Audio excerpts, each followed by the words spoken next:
सभी को नमस्कार।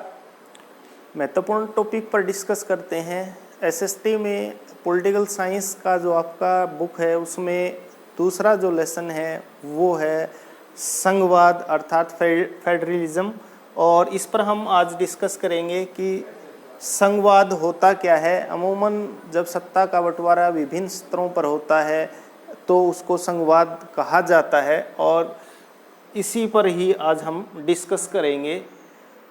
सबसे पहले संघवाद जो है भारत सहित लगभग 25 विश्व के 25 देशों में संघवाद व्यवस्था जो है अपनाई गई है, अर्थात संघीय व्यवस्था अपनाई गई है। ये प्राय दो प्रकार की होती है। जैसे भारत जैसे देशों में 92-93 के बाद से 3 स्तरीय हो गई है, लेकिन ज़्यादातर देशों में 2 स्तरों पर होती है। वो 2 स्तर कौन से हैं? एक तो केंद्र स्तर पर जो राष्ट्रीय महत्व के जितने भी विषय हैं उन पर वो काम करती है। दूसरा होता है राज्य स्तर पर या प्रांत के स्तर पर, जो राज्य स्तर या प्रांत के स्तर पर कार्य करती है।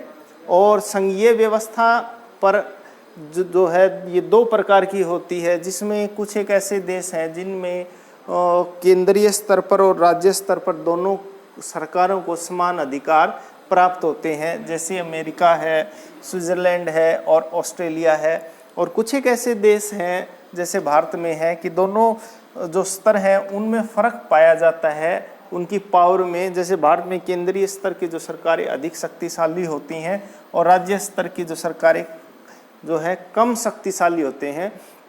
जैसे भारत है, बेल्जियम है, स्पेन है। तो ये 2 प्रकार की संघीय व्यवस्था होती है। एक ऐसी संघीय व्यवस्था जहां पर दोनों प्रकार की सरकारों को बराबर अधिकार दिए जाते हैं। एक दूसरे स्तर की जो सरकार है उसमें केंद्रीय स्तर की जो है सरकार उसको ज़्यादा अधिकार प्राप्त होते हैं।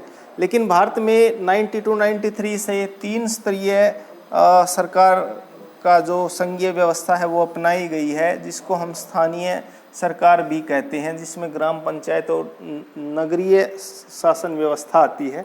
तो संघवाद में भी हम जब सत्ता का शक्तियों का बंटवारा 2 या उससे 2 से अधिक स्तर पर होते थे उसको संघवाद कहा जाता है। अब हम बात करते हैं कि संघवाद की विशेषताएं, और जिन देशों में कुछ एक विशेषताएं मिलेंगी कि भाई हमको कैसे पता चलेगा कि इस देश ने संघीय व्यवस्था अपनाई है। तो सबसे पहले संघीय व्यवस्था वाले देश में 2 या 2 से अधिक स्तर पर सरकारें होंगी।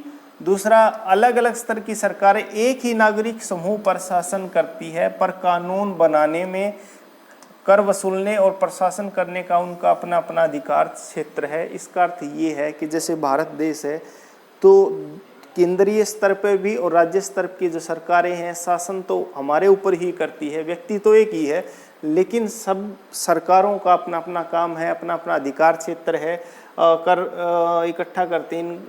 तो ये सारे के सारे जो कार्य हैं एक ही समान नागरिक समूह पर शासन करते हैं। तीसरा है विभिन्न स्तरों की सरकारों का अधिकार और क्षेत्र संविधान में स्पष्ट रूप से वर्णन होते हैं। बहुत कम ऐसा देखने को मिलता है कि केंद्रीय स्तर की सरकारें और राज्य स्तर की सरकारों में आपसी ही टकराव होता है, क्योंकि इनके सभी प्रकार के अधिकारों का वर्णन अलग अलग वर्णित किया गया। संविधान में मौलिक प्रावधानों को केंद्रीय सरकार अकेली नहीं बदल सकती। ऐसे में जो है राज्यों की भी सहमति आवश्यक है। कहने का अर्थ ये है कि जैसे भारत में भी कुछ ऐसे महत्वपूर्ण विषय हैं जिसमें संसद अकेले उसको चेंज नहीं कर सकती, बल्कि आधे से अधिक राज्यों को उसकी सहमति लेनी होती है।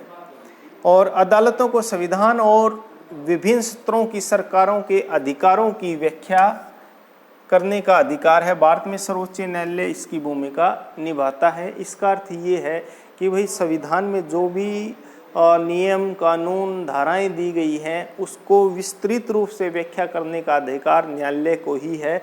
और भारत में सबसे बड़ा न्यायालय जो कि सुप्रीम कोर्ट है वो इसकी भूमिका निभाता है, अर्थात सुप्रीम कोर्ट को ही भारतीय संविधान की व्याख्या करने का अधिकार दिया गया है।